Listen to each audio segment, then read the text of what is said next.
All right, hi everyone. I think most people are here, so we're going to go ahead and get started. Welcome to the first Community Management virtual training session on reading the monthly financials.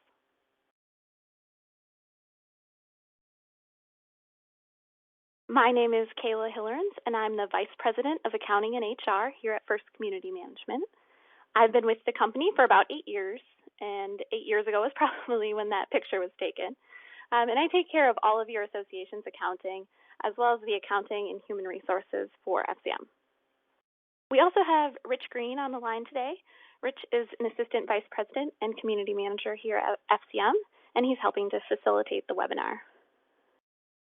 So today's training was designed with board members who have minimal accounting experience in mind. So we're going to start by going over some basic accounting concepts. Then we'll review the accounting reports and what to look for, and then we'll wrap up with some information on your monthly financials.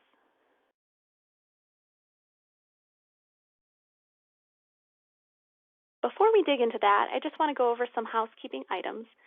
If you have a question during the presentation, you can click the question mark icon at the top of your screen and submit it there, and then I'll answer it when we go over questions at the end. If you want to let us know how you feel about the presentation, you can click the emoji icon at the top or left of your screen. And if you want to switch your audio to your phone, you can click the phone icon at the top of your screen. If you're on a tablet, these items should appear on the top as well, but if you're on a mobile device, they are on the left side of your screen.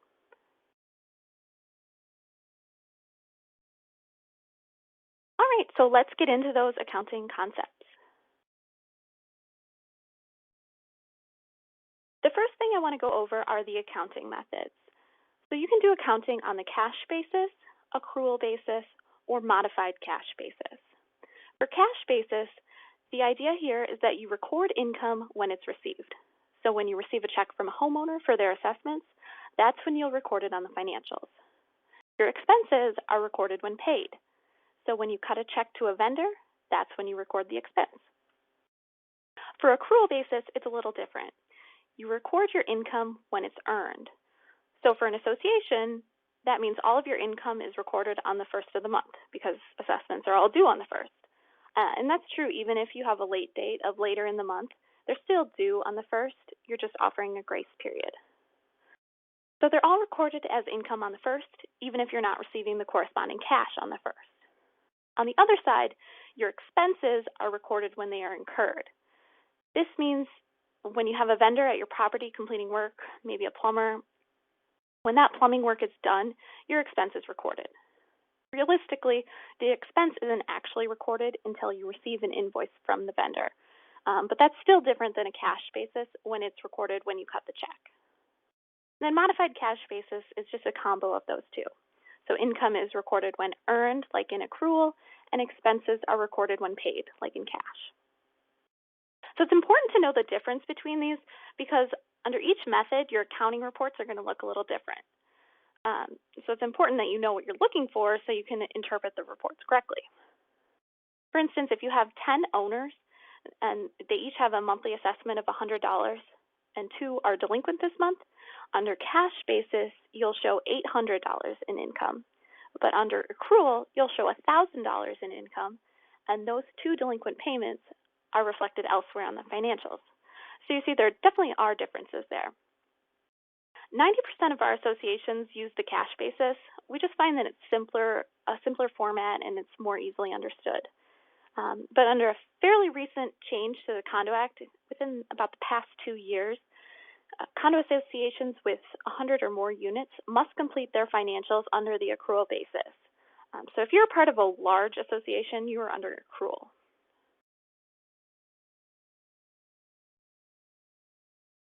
Okay, fund accounting. This is a method of accounting that keeps track of separate funds separately. So in community associations, this would be your operating funds and your reserve funds. You'll see as we go through the financial reports that these are definitely kept separate and are reported on distinctly. Fund accounting is used primarily by nonprofits, which most associations are, and it's used primarily by organizations that focus more on how their money is spent than how it's earned, which is also true for associations. In associations, the needed expenditures are determined, and then assessments are set from that, compared to other types of businesses when sales or earnings are forecasted and then spending is determined from there. And so a couple more accounting terms. We're going to go from broader to more narrow here.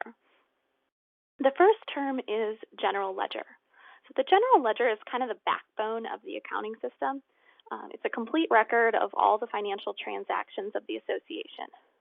So from information in the general ledger, you can complete all the financial statements.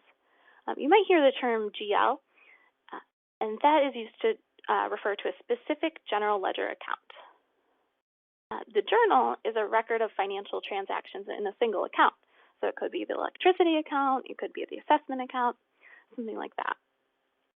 And then journal entry is just the recording of one of those transactions in an account.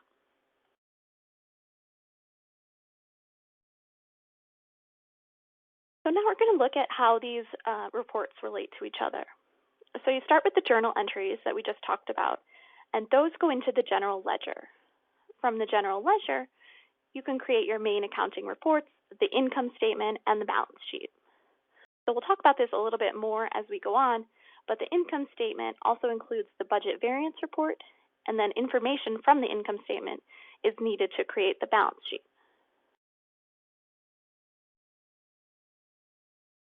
From the general ledger, you also can create the accounts receivable report, which reports money owed to the association, and the accounts payable report, which reports money owed by the association. Then the last reports here have to do with the bank account. So from the general ledger, you can view the check register, and then from that, we can create the cash disbursements report. Then we also use the check register in conjunction with the bank statement from the association's bank to create the bank reconciliation report. So you'll see here all the white circles. Those all relate to specific reports, and you will find those in your monthly financials.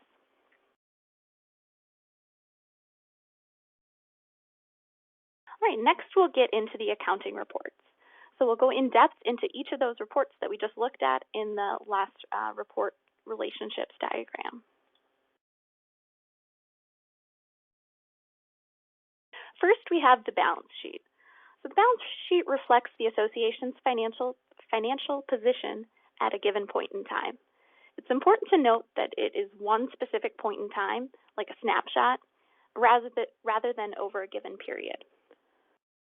The balance sheet is comprised of 3 items: assets, liabilities, and members' equity.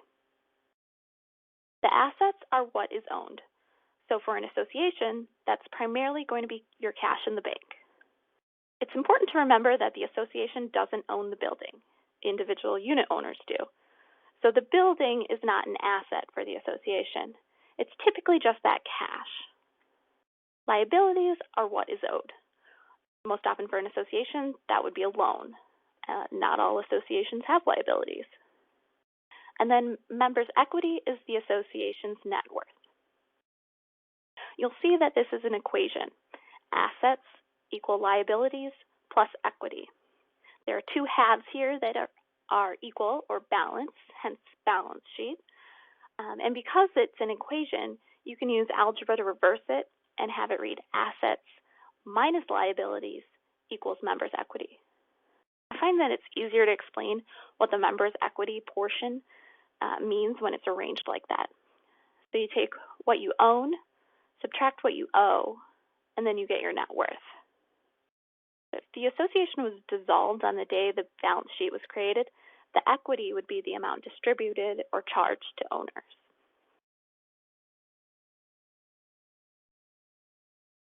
So here is an example of a First Community Management balance sheet. Now just a quick note here, this is just an example. Each association has different needs, they're different ages, they are different sizes. So the amounts in the accounts are not a recommendation and maybe nothing like what your association needs. It's just for example's sake. So I want to first point out the features of the balance sheet. You have your assets on the top, then your liabilities and equity. And as we have stated, associations use fund accounting, so you'll see your 2 funds, operating and reserves, and they're clearly separated. So what do you want to look for when you're reviewing your balance sheet? Before I get into this, I just want to mention that all of these things that I'm telling you to look for on this report and all the rest of the reports, they're not necessarily bad things. There's probably an explanation behind them that makes sense, and they might be just what you want to have happen at your association, but these are things to look for and understand. So first you want to look for unusually high or low account balances. And this would be unusually high or low for your association. And again, every association is different. So a low balance could mean an unplanned expense came up, like a pipe burst in the basement. Or it could mean maybe some owners are not paying. A high balance could mean planned projects are not happening. Like maybe a painting project has been put on hold so that you're keeping essential workers out of the building during this COVID crisis. Or maybe an owner prepaid a large amount. There really could be countless reasons. So you also want to look for any unpaid amounts due between funds. If you look closely at the example, in the second column, fourth line down, you'll see an asset in the reserve fund called due from operating. In the first column, at the middle of the page, you'll see an equal liability in the operating fund called due to reserve. This indicates that operating borrowed funds from reserves and owes them back. So they're unpaid amounts due between funds. We like to avoid this, but it does sometimes happen. You can carefully budget, but unplanned expenses can come up. If you see something like this, you just want to understand why it happened and begin to plan for how it will be paid back. The last thing to look for is a steady decrease in cash on hand. If the cash on hand is steadily decreasing, you want to know why. Are there owners not paying? Is your rate of spending not sustainable?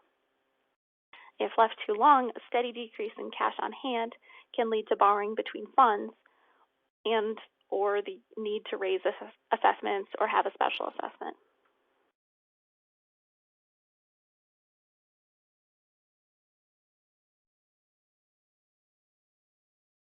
All right, next, the income statement. The income statement reflects transactions of the association over a given period of time, which is different from the balance sheet, which we just went over. That's a specific point in time. The time period for the income statement could be a month, it could be a quarter, it could be a year. The income statement that we include in our monthly financials is monthly, and then there are year-to-date numbers listed as well. The income statement is also made up of three components: income, expenses, and net income. Come up with the net income, you'll take all of your income from the period and subtract all of your expenses, and the remainder is the net income, which is your profit or loss for the period. So this report allows you to keep track of financial activity by showing you where your money is coming in and where your money is going out. It directly affects the balance sheet because the net income number goes directly into the equity section of the balance sheet. And any profit during the period increases members' equity, while any loss would reduce it.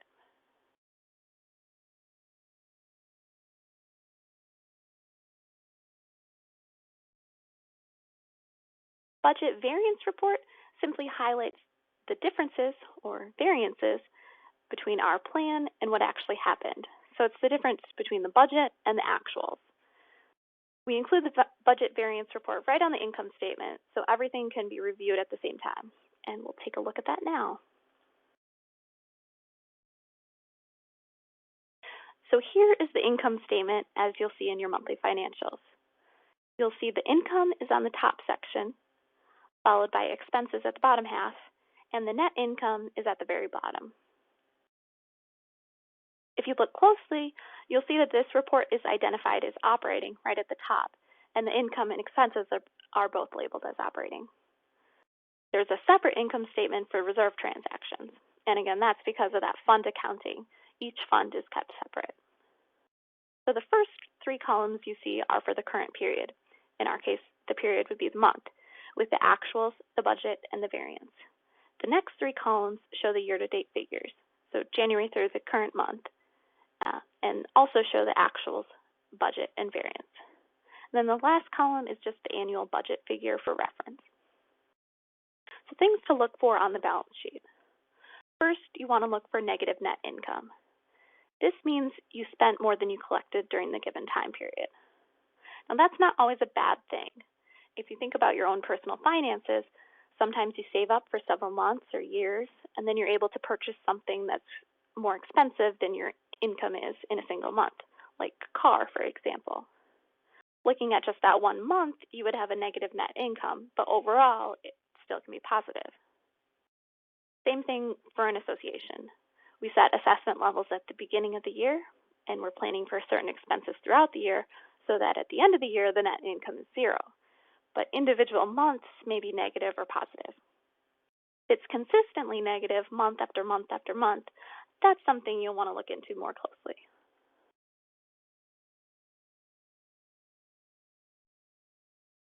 The next slide zooms in on the income statement so you can see it a little bit more clearly. And we're just looking at the current period figures for a few expense accounts. So the next thing you'll want to look at is a significant variance between actual and budgeted figures. And what significant means is going to vary by association, and it's going to vary by the specific GL account you're looking at. You'll see here the janitorial services account is significantly over for this month, over budget. So looking at it more closely, we see that it's actually exactly double. My guess there is they paid both the current and the previous month's payments together for whatever reason. If we look at the previous month's income statement, we might see no expense under that category for that month. Another example is the snow removal expense, which is significantly under budget for the month. Of course, snow removal is a seasonal expense, so it makes sense that some months, hopefully the majority, will have no expense. Our budget figures are spread out equally for each month of the year, so during the winter, it's likely to be over budget, and during the summer, it will be under budget.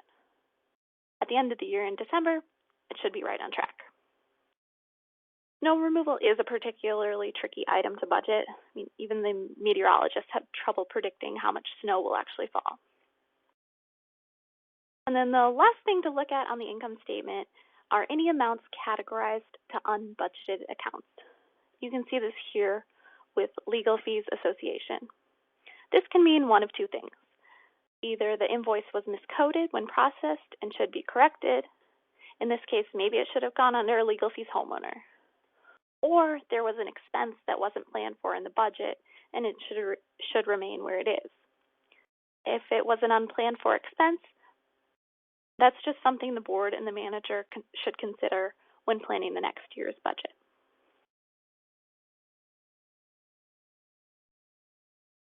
All right, the next report is the Accounts Receivable Report. This report details money owed to the association by owners.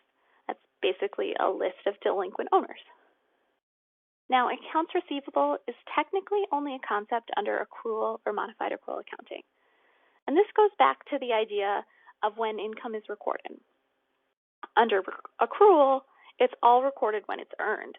So there needs to be another method of noting what money has been earned but has not yet been received, which is accounts receivable.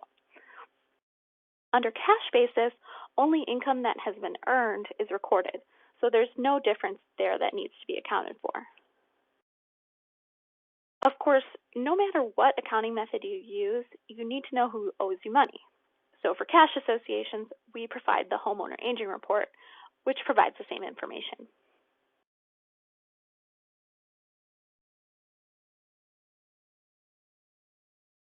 So we'll take a look at an example of the Homeowner Aging Report here.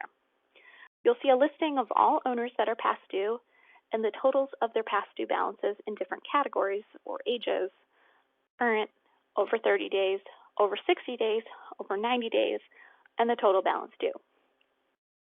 You'll also see their last payment date and amount, as well as their collection status.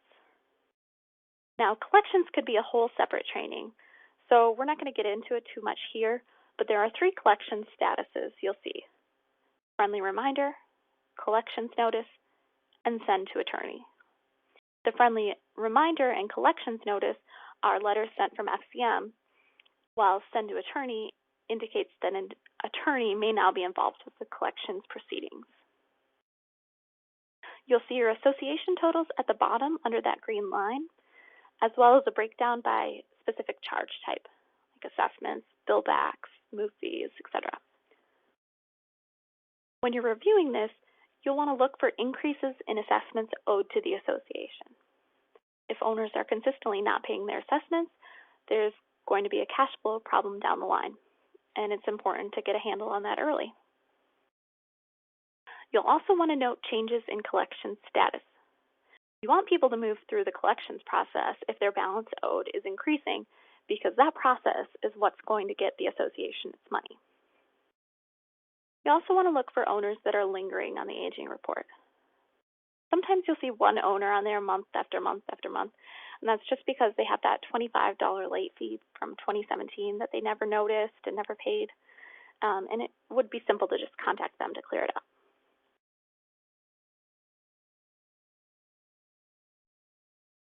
Next, we have the Cash Disbursements Report.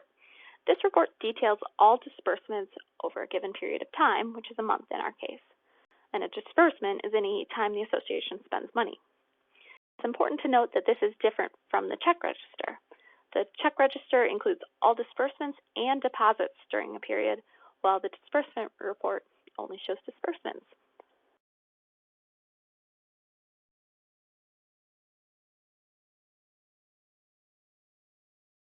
Here is an example of our disbursements report.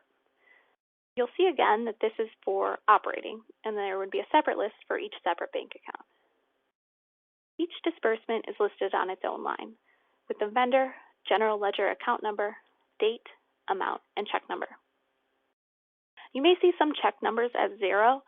That just indicates that they were electronic payments. So you'll want to look for two things. The first is unapproved payments. This is not something that we typically have happen, but if you see something that you have a question on, you can contact your manager and they'll be able to look into it. The second is incorrectly coded payments. So coding simply refers to which general ledger account we assign the payment to, and this relates to what line the expense would appear on the income statement. If something stood out to you as odd on the income statement, for example, a large expense under electrical when you haven't had any electrical work done recently at your building, you could review the coding on the Cash Disbursements Report and maybe discover it was a ComEd bill and actually should have been coded as electricity and not electric. So if you see something like that, let your manager know and they can look into it and fix it if necessary.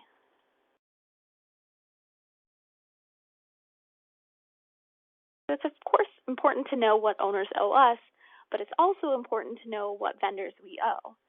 And the Accounts Payable report details that. And this again is technically only for accrual-based accounting. And that's because under cash, we only record the expense when payment is issued. So there's not a period of time when it's lingering on the financials as yet to be paid or as payable. We do, however, provide an invoice list for cash basis associations, which provides much of the same information. So this is an example of that invoice list. Listed here would be any invoices in our system that are yet to be paid at the end of the month. Invoices could be on this report for several reasons. They may have been put on hold because there's question about the performance of the vendor, or because the association lacks the funds to pay the invoice, or they may just be in pending approval, and due to the timing of when the report was ran, they just weren't paid out quite yet. You'll just want to take into account the invoices on this list that still need to be paid when you're considering for future projects. If the list is large enough, a special assessment or an increase in assessments might need to be considered.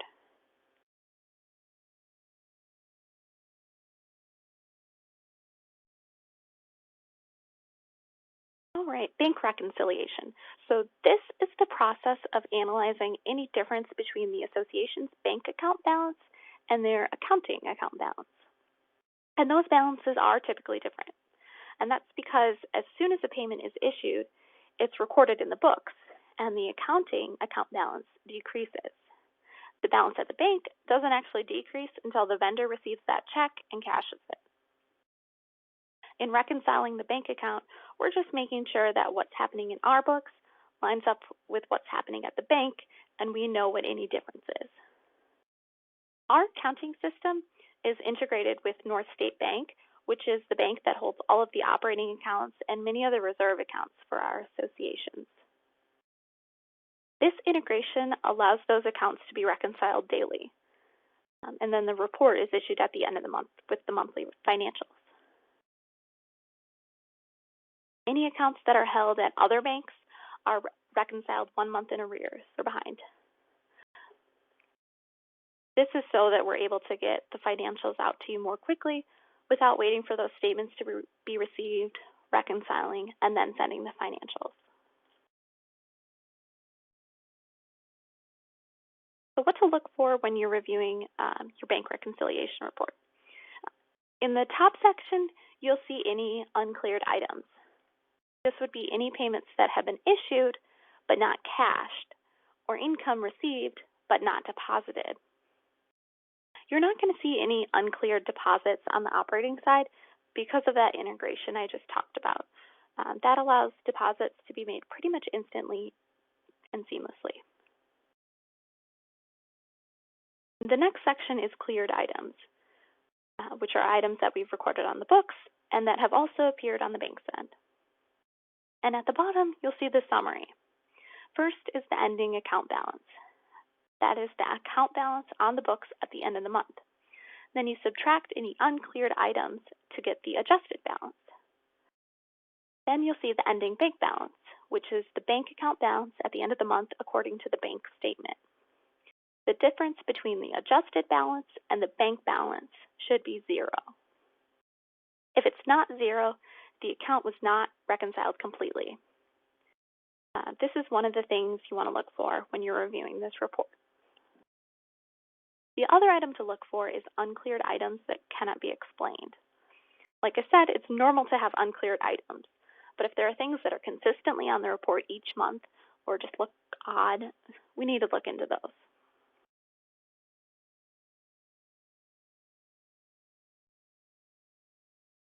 The last kind of report to go over is the bank statement. So all North State Bank statements are included with the monthly financials. Because of that integration I talked about, these statements are available in our system and we're able to include them in the financial package. As a part of these statements, you'll see copies of the front and back of all of the checks that have cleared or cashed during the month. It's important to note that these are the cleared checks, which is not necessarily the same as issued checks as listed on the Cash Disbursements Report. Frequently, a check is issued 1 month and doesn't clear, or the vendor doesn't deposit it until the following month. And while we don't include them in the monthly financials, bank statements from banks other than North State Bank are available for board members by logging into your account at condomanagement.com. If you log in there, you can find them under Documents in the folder Reserve Bank Statements Current Month. And we do upload those as they are received.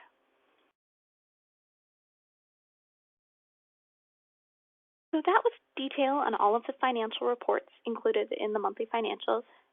Now I want to just talk about those monthly financials a little more broadly.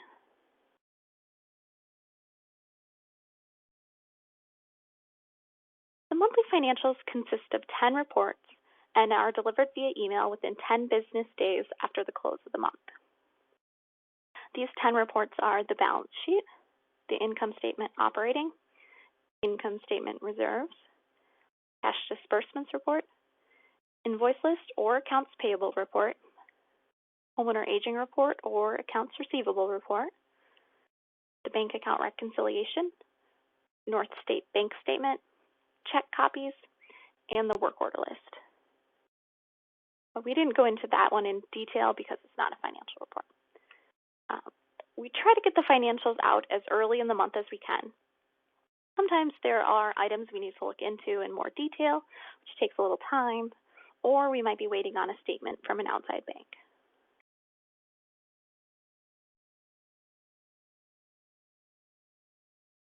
The last thing to go over today are some warning signs to look for when reviewing your monthly financials.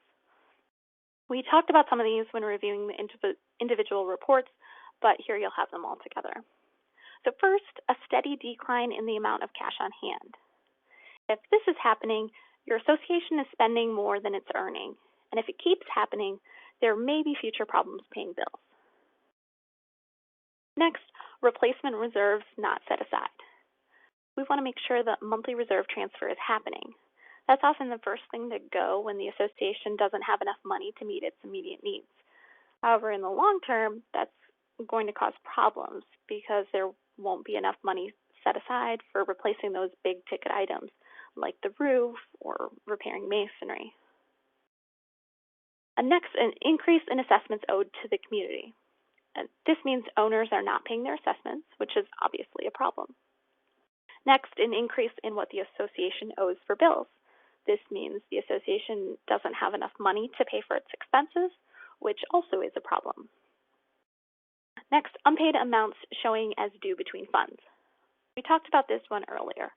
We don't want operating to borrow from reserves or vice versa. And if it does happen, we want to plan to fix it going forward. Just a few more. Failure to resolve difference between bank statements and financial reports. That means your bank accounts are not being reconciled and the bank account is not being monitored. Next, significant or unexplained differences between actual and budgeted expenses. Sometimes there's a significant difference that can be explained, which can be a problem cash flow-wise, but the bigger issue is if you can't explain it. You'll want to look into that very closely with the help of your manager.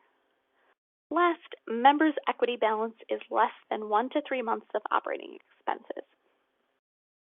You do not want the equity on the balance sheet to be too low or negative. Remember, if it's negative, that means that the owners would owe that amount if the association were to be dissolved. Having a balance of 1 to 3 months ensures there is a large enough buffer in the accounts to weather fluctuations in expenses. I want to emphasize that these are all warning signs, and each individually does not necessarily spell trouble for your association. However, if you see any of these, especially when you see multiple of these, you definitely want to look into them and see what you can do to mitigate or plan for the future.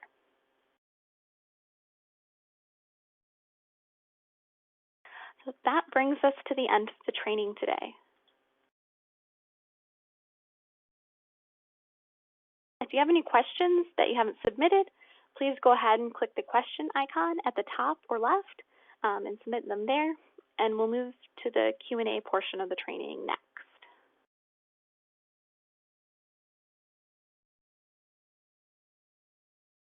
Before we get into the questions, I just want to thank everybody for coming.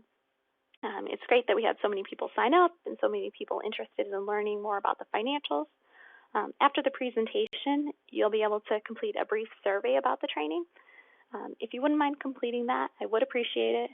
Your feedback will be really helpful and allow us to create future trainings to meet your needs. All right, so let's move on to these questions.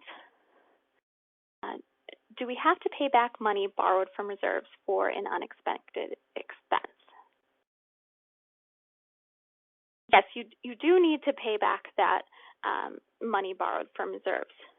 There would be the option for the board to perhaps capitalize the expense, which would be considering it a reserve expense, but that would depend on the details of the project and if it could be considered a capital expense. Your regular, your electric bill, that's not going to be able to be considered a capital expense. But sometimes there are projects that kind of sit on the line of whether or not they're a capital expense, and the manager can help you determine that.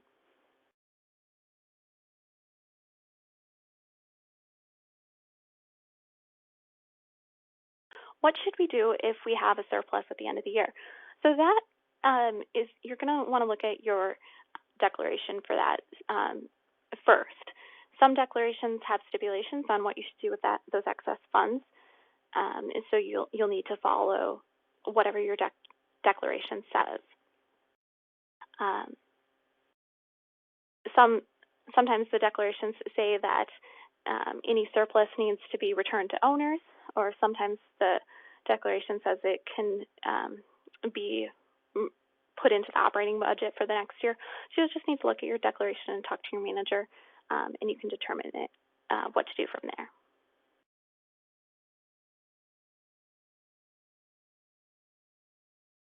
So which is better, cash or accrual?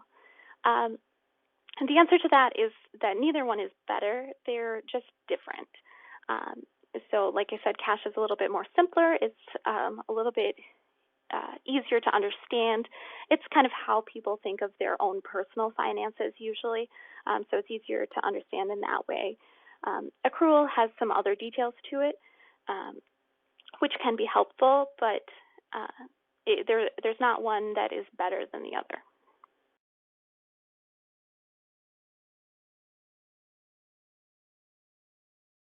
All right.